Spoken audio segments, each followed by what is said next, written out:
El fin de semana concluye y con ello concluyeron los partidos. El Real Madrid gana 2-0 contra un Villarreal, pero realmente ganó bien. El Liverpool se confirma y se mantiene en la cima de la Premier League, pero realmente son un serio contendiente para la Liga como para la Champions. El Bayern empata y se complica la Liga. El Barça sigue con paso firme, pero ¿qué tan seriamente? Venimos otra vez con un análisis, ahora en directo, de la jornada número 6, 7 u 8 de las ligas europeas.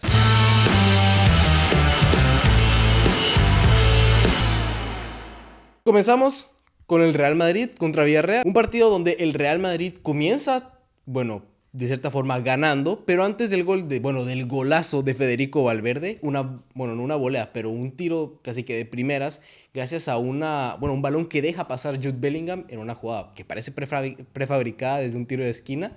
El Real Madrid se adelanta a pesar de haber sucumbido un poco a la presión del Villarreal. Un Villarreal que supo atacar muy bien los espacios entre líneas del Real Madrid, que con un Nicolás Pepe que parecía rejuvenecido, que regresó a esa versión de Lille que tanto nos encantó en su día, y con un equipo que fue muy vertical, con un Baena que tal vez no estuvo tan participativo, pero sí con un Comesaña y un Parejo que estaban ayudando a presionar, un Kiko Femenía que se interiorizaba para ir a presionar a uno de los centrocampistas, sobre todo a Bellingham, lo cual complicaba muchísimo al Real Madrid, sobre todo en salida de balón. Este primer gol, de cierta forma tempranero, le termina ayudando muchísimo al Real Madrid, quien se vio en un partido un poco más complicado. A pesar del 1-0, el Villarreal es un equipo que había recibido ya, si no estoy mal, 15 goles en apenas las primeras 7 jornadas de liga, lo cual nunca le había parecido pues, un reto el superar un simple 1-0.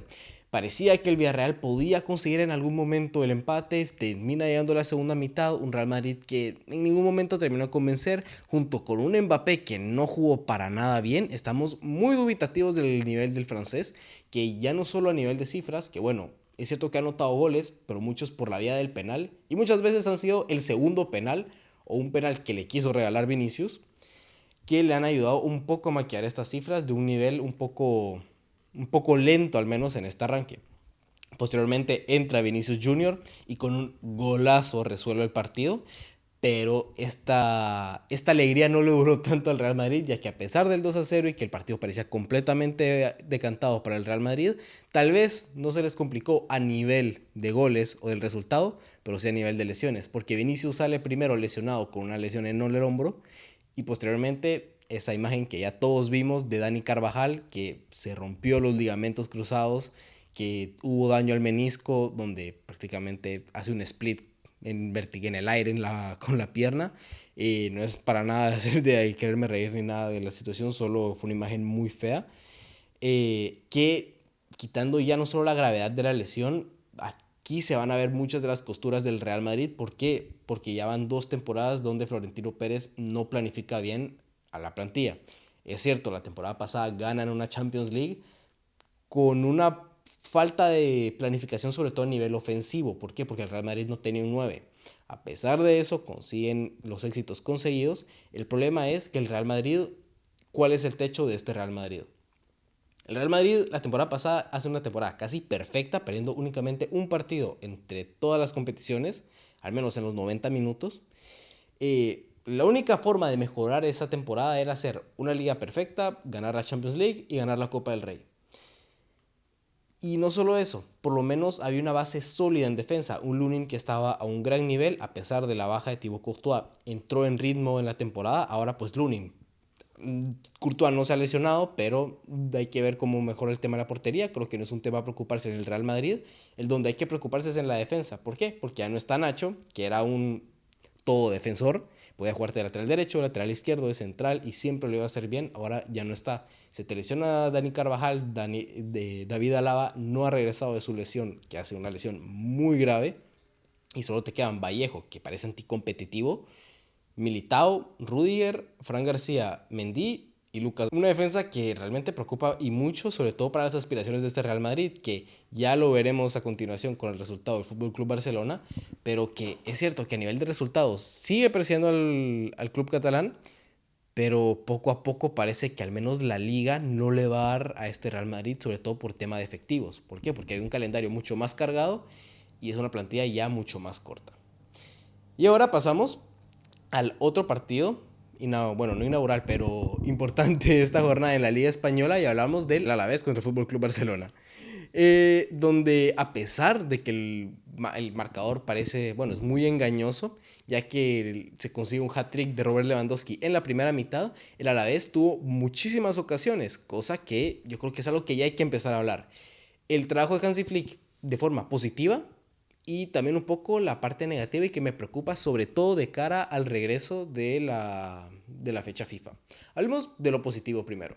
Empecemos con que se resuelve el partido de forma contundente, de forma rápida, en un primer tiempo muy bueno ofensivamente, a pesar de que hubieron ciertas rotaciones, juega Héctor Fort en lugar de Jules Koundé, que ya necesitaba un descanso el francés, y el canterano lo hizo relativamente bien. Hay ciertas rotaciones también en el ataque, donde lastimosamente Ferran Torres sale lesionado en el sexto minuto, no sé si muy desafortunadamente, pero desafortunadamente que se lesiona. Lo cual permite la entrada de Eric García, que suba a Pedri y pasar a Rafinha a la izquierda, quien fue prácticamente un motor de generar ocasiones junto al polaco. Él es el que las dos primeras asistencias al delantero del Barcelona y terminan resolviendo el partido muy fácilmente. A pesar de eso, el Barcelona sigue con su tendencia a mantener una línea defensiva casi al medio campo, donde juega mucho con el fuera de juego, a pesar de presionando mucho, lo que hace de que muchas veces cuando lo intentan atacar al espacio se encuentran los rivales en fuera de juego. A la vez justamente le anulan 2 goles en el partido. El primero un poco dudoso, no me termina quedando claro si realmente era fuera de juego o no. No sé si se usó alguna tecnología o no. Pero el segundo sí ya era mucho más evidente. Más allá de eso, el Barcelona consiguió muchísimas de estas ocasiones. Y es cierto, se vio contra equipos como el Getafe, como el Valencia, como el Athletic Club, como el Villarreal, que esta táctica funciona del fuera de juego. Ahora, se vio contra el Osasuna. El Mónaco creo que es un partido mucho más atípico porque había un jugador menos, pero hay que tener cuidado con este tipo de tácticas. Ojalá Hansi Flick tenga un plan B en caso de que esto le termine afectando mucho más al Barça en un partido muy importante como lo puede ser contra un Bayern Múnich que presiona y mucho, que tiene muy buenas armas al espacio y sobre todo jugadores de talla mundial, o contra el Real Madrid, que el Real Madrid no se ha enfrentado ante estos equipos que le den tantos espacios, pero ya sabemos los jugadores que tienen y lo efectivos que son sobre todo al espacio. Además que el Barça no tiene un jugador o un central como Ronald Araujo, que en este tipo de características es de lo mejor del mundo. Eh, Ahora, respondiendo a la pregunta de si es una victoria que termina confirmando al Barça, yo creo que esta victoria sumado a lo que vimos en el Real Madrid termina de cierta forma inclinando un poco más la balanza para el club culé. Será clave sobre todo esa semana entre Champions League y Liga donde se enfrenten a Bayern Múnich y Real Madrid para ver un poco cómo se va entonando. ¿Por qué? Porque si ganan el clásico se ponen a 6 puntos, habiéndole tal vez empatado o ganado un Bayern Múnich. Yo creo que sería un golpe sobre la mesa o al menos un envío anímico para esta plantilla que ha sufrido tanto ante ese tipo de rivales en Europa. Y creo que este Barcelona de momento no se ha caído y pinta muy bien. Pasamos al siguiente partido que es el Crystal Palace contra el Liverpool. Toca hablar por primera vez en esta temporada del Liverpool de Arne Slot. A profundidad, que en el directo pasado hablamos un poquito de ello con los comentarios, pero ahora lo podemos hablar mucho más a profundidad. Sobre todo porque ganaron esta semana ante uno de los equipos un poco decepción de esta Premier League. Se esperaba muchísimo de este Crystal Palace de Oliver Glasner, que ha sido muy decepcionante a pesar de que dejaron ciertas cosas positivas en este partido. El Liverpool empezó dominando de forma tranquila, holgada, los primeros 70 minutos del partido donde resuelven con una acción por izquierda, una asistencia, si no estoy mal, de Cody Gakpo a Diogo Jota, que entra, un malentendido entre Gay y entre Chalobah, que defienden muy mal a la entrada de Jota, que termina rematando, anotando el primer gol. Pero después de eso, el Liverpool tuvo el control completo del partido, a pesar de una presión alta de Crystal Palace, un Ryan Gravenberch que se sigue consolidando como uno de los mejores centrocampistas de este arranque de temporada, al menos en la Premier League, siendo un mediocentro que controla muy bien los tempos del partido, que se gira muy bien, que justamente domina a estos equipos que buscan presionar al Liverpool y termina siendo un oxígeno puro para el equipo Arne Slot, que hace sobre todo no doler la ausencia del fichaje de un 5, como lo puede ser el de Martín Zubimendi. Y posteriormente el Liverpool perdonó muchísimas ocasiones, sobre todo Salah, Jota, Gakpo, que no es el mismo Gakpo de la Eurocopa y como lo mencionamos en su momento, era una anomalía del fútbol de selecciones. Y eso es algo de lo que me preocupa un poquito el Liverpool. ¿Por qué?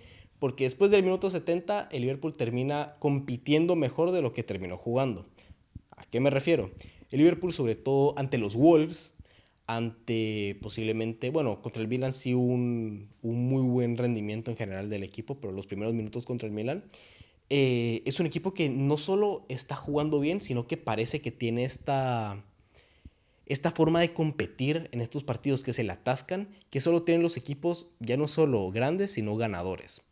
Arne Slot parece que lleva aquí 3 temporadas, porque en serio este Liverpool es de los mejores equipos de bueno, lo que va de temporada, de los mejores equipos del mundo, y yo sí veo este equipo compitiendo por la Premier League. Al inicio me quería quedar un poco, ¿cómo decirlo? Un poco alejado, pero creo que Arne Slot es un candidato serio junto a Mikel Arteta a arrebatarle el título a Pep Guardiola.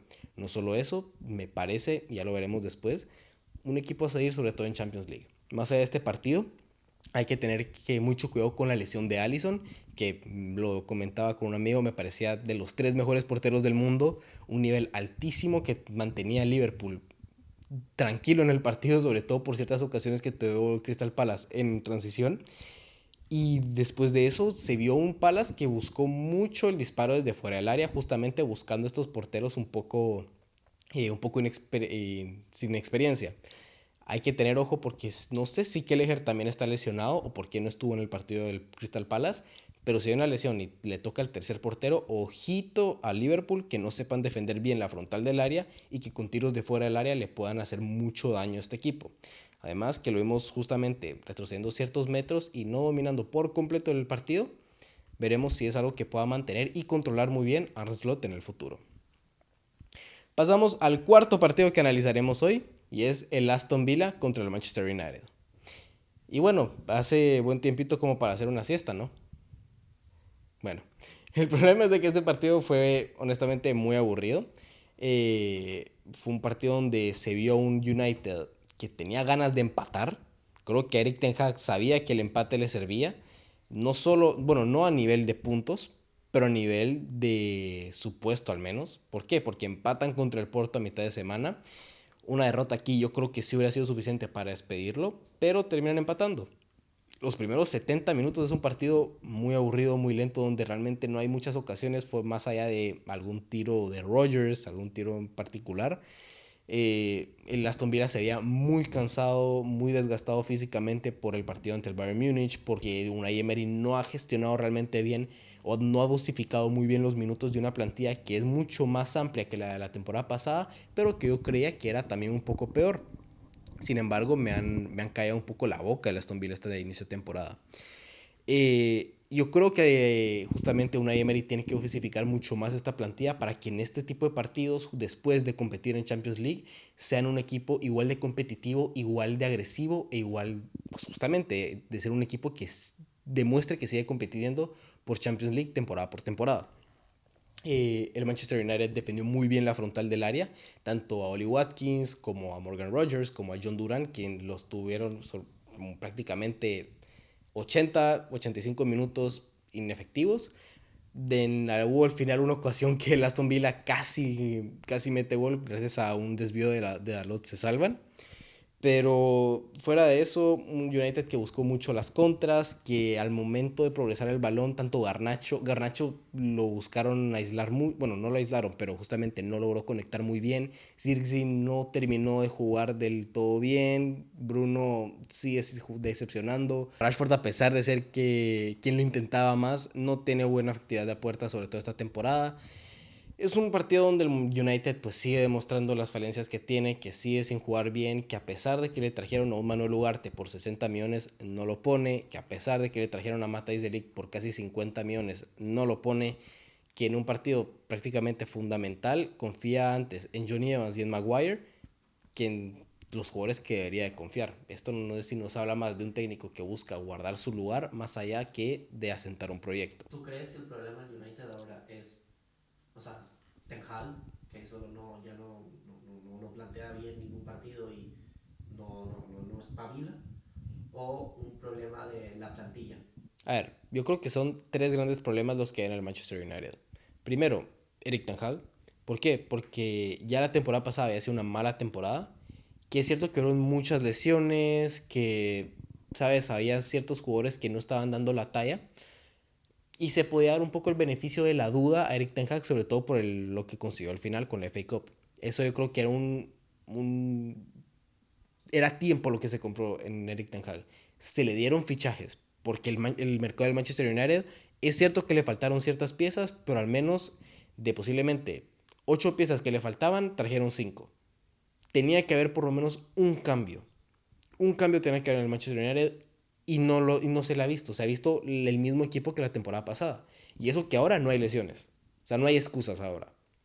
Se sigue viendo igual de mal. Entonces, yo creo que era un problema, ahí es donde entra mi segundo punto, de, primero, una plantilla que evidentemente no es del todo adecuada a lo que quiere el entrenador. ¿Por qué? Porque es cierto que en el Ajax él tenía una plantilla un poco trabajada para él, pero también muy asociada a su filosofía. En el Manchester United estamos hablando de que trae a jugadores como Dalot. Dalot viene desde Mourinho. Tenía jugadores como McTominay, tenía jugadores como Maguire, que Maguire es cierto que ha rendido muy bien, pero no es un central apto para lo que pide Erik ten Hag. Son jugadores que realmente no son de él. Y los que son de él, algunos han rendido, otros no. Véase Anthony. Y tercer punto, y donde ya se ha solucionado algo, que es el tema de la dirección deportiva. Ya hay una cabeza deportiva en el organigrama que está capacitada, tanto Radcliffe como el nuevo director deportivo, que se me olvidó el nombre. Ahora, ¿qué es lo que pasa? Que tenés esas raíces del árbol que están creciendo bien. El problema es de que hay algo que esas raíces te toman tiempo en verse. Y lastimosamente, la florecita que está encima está muerta. No creo que Erik ten Hag sea un mal técnico, pero lo que sí creo es de que ya está muy desgastado esto. Yo creo que es como cualquier relación. No es de que alguna de las dos personas sea mala, simplemente la relación ya no va. Y esta relación se tiene que cortar ya. Sobre todo porque hay parón FIFA. Eh, hay parón FIFA, le puedes dar por lo menos una semana y media al nuevo entrenador para adaptarse, ya sea Ruud van Nistelrooy, ya sea Thomas Tuchel, si quieres traer a alguien gratis, o bueno, alguien sin contrato. Eh, pero yo creo que si no lo despiden aquí, va a tener hasta el parón de noviembre. ¿Por qué? Porque estamos hablando de que el United ahora, después de 7 partidos, ha conseguido la menor cantidad de puntos en su historia en Premier League. Y el récord anterior lo tenía Erik ten Hag la temporada pasada con un punto más. Estamos hablando de que este equipo es peor que el del año pasado, que ya era el peor de la historia del Manchester United. Entonces, a ver, yo creo que Ineos, o al menos lo que se dice públicamente, es de que siempre han mantenido en la misma página Erik ten Hag. A mí no me sorprendería que mañana viéramos el despido. No me sorprendería. Y si no lo vemos mañana, lo más seguro es de que depende de cómo funciona el equipo después del parón de FIFA. Si después del parón FIFA encadenan 2-3 partidos sin victoria, yo creo que ya estuvo. Ya se va. Ahora seguimos con el partido del Eintracht Frankfurt contra el Bayern Múnich. Un partido que lo comentaba en Twitter. Que recuérdense, síganme en Twitter, lo tienen aquí abajito. El que no me siga es beliceño. Posteriormente. Bueno, lo comentaba en Twitter que justamente el Bayern Múnich en las últimas 5 visitas al Eintracht Frankfurt solo había podido ganar en 2. Algo que nos dejaba ver de que esta Eintracht Frankfurt no es un equipo fácil para los bávaros, sobre todo cuando le toca visitar a este equipo. Además de que estaban enfrentándose a uno de los mejores equipos de la Bundesliga en las últimas temporadas, bueno, no en las últimas temporadas, pero en esta temporada, y que traían al máximo goleador de la Bundesliga, porque sí, no es Harry Kane, es Omar Marmoush, el egipcio, que está haciendo un temporadón, al menos en este arranque. Y esto nos dejaba ver que el Eintracht Frankfurt, siendo un equipo tan vertical, que le gustaba mucho tocar a los espacios, contra un Bayern Múnich, que en los últimos 2 partidos, ante el Bayer Leverkusen y contra el Aston Villa, demostró que a pesar de atacar con mucha gente y ser un equipo tan ofensivo, tiene sus carencias defensivas, sobre todo al espacio. ¿Qué vimos en este partido? Un Omar Marmoush y a un Hugo Ekitike destruyendo al Bayern Múnich al espacio, sobre todo los primeros 20 minutos. Los dos primeros goles del Eintracht Frankfurt vienen de esta forma, de contragolpes, de estos dos jugadores, que eran los únicos dos jugadores en ataque. Luego el Eintracht Frankfurt se defendía con un 5-3-2, donde estos dos terminan buscando presionar a los centrales y buscando forzar el error o atacar al espacio. Generaron dos goles así, dos tiros a puerta, dos goles, como en FIFA. Pero el Bayern Múnich, sin embargo, consiguió reponerse. Después del primer gol empataron. Posteriormente, después del segundo gol, volvieron a empatar con un gol de Upamecano de rebote. Y al final, no, al inicio del segundo tiempo, un golazo de Olise, con quien lo pone, creo que la escuadra baja. Termina adelantando a los bávaros. Así durante todo el partido el Bayern Múnich seguía atacando. El Eintracht Frankfurt tenía ciertas ocasiones, pero ninguna tan clara. En algún momento se pudo comenzar a atacar, o al menos a retrasar ciertos metros al Bayern, que es lo que quiero mencionar. El Bayern ataca con muchísima gente, de 6 a 7 jugadores atacando. Muchas veces se quedan únicamente Kim Min-jae, Upamecano y uno de los dos mediocentros, ya sea Pavlovic o Kimmich, un poco como estabilizando al equipo. Atacan con los dos laterales, con los dos extremos, con el mediapunta, con los mediocentros, con el delantero, que, a ver, genera muchísimas ocasiones para el Bayern Múnich, es cierto, y eso permite que terminen partidos 9-2, 5-0, 7-1. El problema es que atrás quedas muy expuesto. Y contra este tipo de equipos, como el Aston Villa, como el Eintracht Frankfurt, que saben muy bien jugar a esto, que es cierto que el Eintracht tampoco tiene la mejor defensa del mundo, pero al menos tiene un ataque muy peligroso y va a salirte caro. A pesar de que en ataque siguen dejando buenas noticias, a pesar de ciertas lesiones como la de Kane o la de Upamecano al final, termina haciendo un gol al último minuto en el 96 del mismo Omar Marmoush, que anota su octavo gol ya en la Bundesliga. Quien termina sentenciando el empate para este partido. Ahora el Bayern Múnich se queda empatado a puntos en el liderato junto al RB Leipzig, y el Bayer Leverkusen está únicamente a 3 puntos, que a pesar de este arranque un poco dubitativo, negativo de los de Xabi Alonso, no están tan alejados del Bayern Múnich. De cara a la Bundesliga, el Bayern se complica mucho, sobre todo porque era una visita complicada. Yo creo que con esta visita, si hubiera salido victorioso el Bayern Múnich, era un golpe sobre la mesa. Se ponía, aquí son 5 puntos en un arranque de temporada, son muchos realmente, y podemos hablar de que el Bayern puede ir caminando por la Bundesliga. Este empate es un tropezón, sí. Yo creo que la Bundesliga se termina definiendo más o menos siempre después de Navidad, sobre todo al regreso de esas vacaciones que tienen navideñas. Ahí se termina definiendo la liga, pero si no, de momento sí creo que se la complican. Sobre todo porque los equipos ya están sabiendo cómo atacarle, que tienen que apostarle a tiroteos en este... Bueno, no tiroteos, apostarle a partidos de muchos goles, a partidos donde va a ser un ir y venir, donde justamente van a haber mucho ataque, sobre todo porque el Bayern Múnich no termina de ser efectivo. A pesar de tener tantas ocasiones, no en todos los partidos terminan anotando todos los goles.